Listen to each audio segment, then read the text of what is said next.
Good evening. It's not that funny, is it? It's terrible. So tonight, I have a question from Senshu, but the nature of the question was too long to make it into a title. At least we didn't come up with one. But so Senshu, you could ask the question and we could discuss that. The question keeps changing. But when sitting earlier today, not much was happening. Yes. And then imagery and a description came up that this is just like being an empty house. Okay, an empty house. And then all sorts of descriptions and commentary followed that. And I'm wondering, what was that which the description filled in? Yeah. Okay. What was it? So what was the empty room that couldn't handle being empty? Kind of thing. What wanted to get in there and fill it up with stories and ideas and commentaries and so on.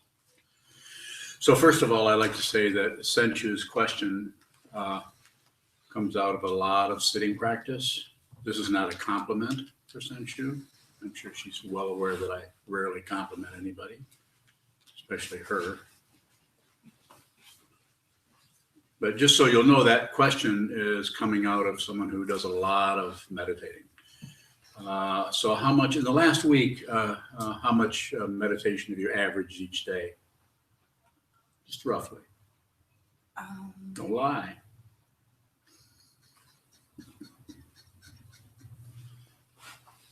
Just average. 5.5. 5.5 hours a day? I think so. Okay, so we'll round it out to 5. Okay, so 5 hours a day. And how many years have you been here? 2. Okay, you've been a temple resident for 2 years. I just want to make it clear to everyone that this is not coming from someone who meditates a half an hour a day or an hour a day. It's coming from someone who's spent a lot of time on the cushion looking at the wall. There are people in here who have meditated even more than that, a lot. So the point I'm trying to make is it takes a lot of meditation just to begin to see that empty room. It takes a lot of it. And then when you get to the empty room, we still have questions. What is that? Why do we fill in that empty room?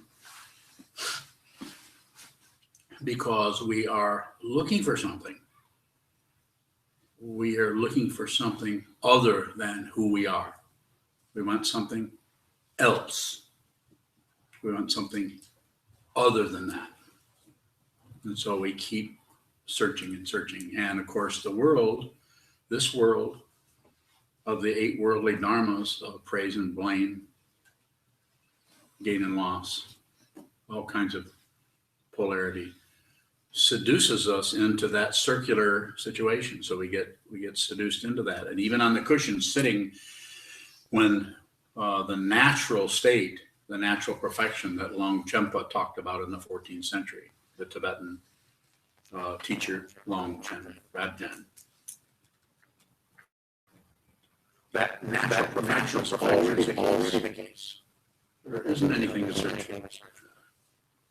Very challenging, though, because we, as human beings, with our lives, our causes and conditions, and the things that come and go, that doesn't seem to be quite it. There must be something else. So that's what Senshu, if I could suggest that is what you're actually, the very empty room that you're looking at is just a pictorial way of talking about emptiness, and of talking about not only emptiness, but also of the great perfection that Longchenpa is talking about. But it's already very much what you're looking for. More? Is it important to stay with whatever is before the commentary? No. No need to maintain anything. No need to maintain. So what happens is the awareness will see, as it's happening with you, we discover this empty room. we discover this vast openness that is our mind, that is not separate from anything, that includes everything, leaves nothing out. That's why it looks empty, because there's no contrast in it. So when something starts to arise in that, just be aware. Just be aware of that which is arising. Do nothing with it. We do anything with it, immediately the whole place fills up with collectibles. Oh, this and that, and something big, something small, something red, something tall. Is that how it goes? Isn't that a wedding thing? Sorry. Poetry arises.